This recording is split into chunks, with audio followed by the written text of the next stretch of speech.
What is going on, guys? Hunter here with Technical Gaming, and in this video we're going to talk about some Rainbow Six Siege news.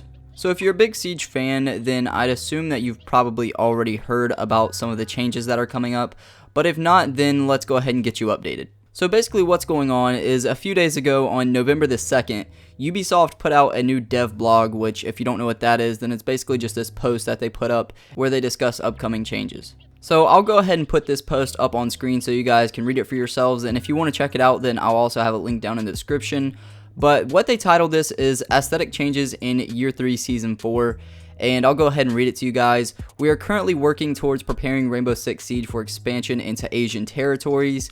As such, there will be some adjustments made to our maps and icons to ensure compliance. None of these changes will have an impact on gameplay. We have examples on these changes at the bottom of the blog. They continue to say a single global version. We want to explain why these changes are coming to the global version of the game as opposed to branching and maintaining two parallel builds.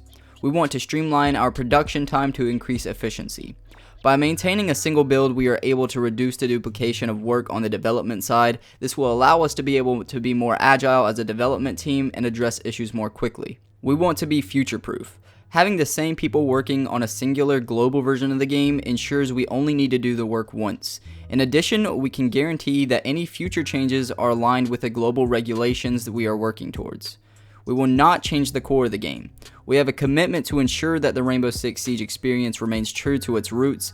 We are adjusting art and visuals, but are not compromising what makes Rainbow Six Siege the game you know today. And that's everything that this dev blog says, but at the bottom of this, they do give a few examples of some of the stuff that will be changing in-game. So you can sort of see this kind of stuff that they're changing. For example, the knife melee icon is going to a fist, the death icon is going from a skeleton to a person or outline of a person with an X.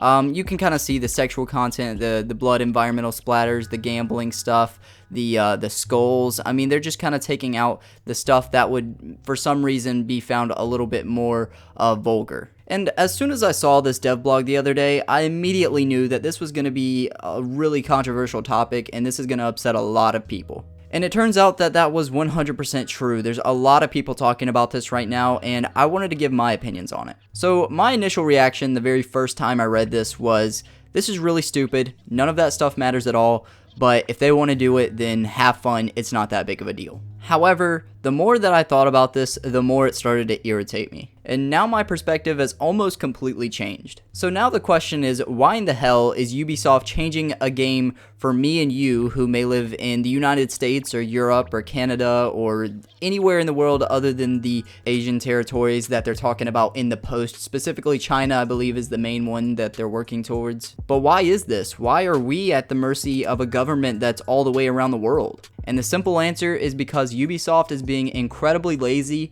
and all they're seeing is dollar signs.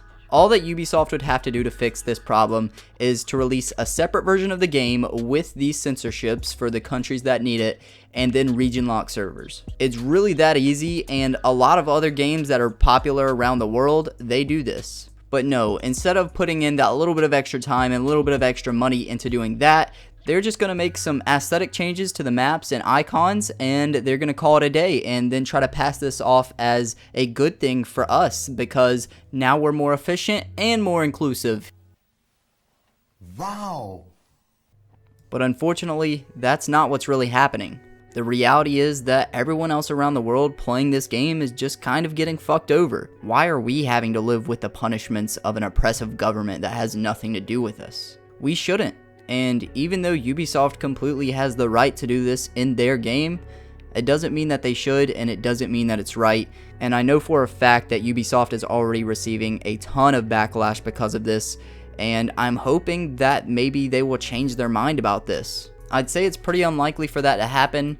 However, it's something that they should certainly look into, given that not only are they going to lose some players about this issue, but they're going to put a bad name on Siege for something it absolutely does not deserve. And the only other thing that I have to say about this is, Ubisoft, if you're going to take out the slot machines in-game, then please take out the slot machines in the main menu also.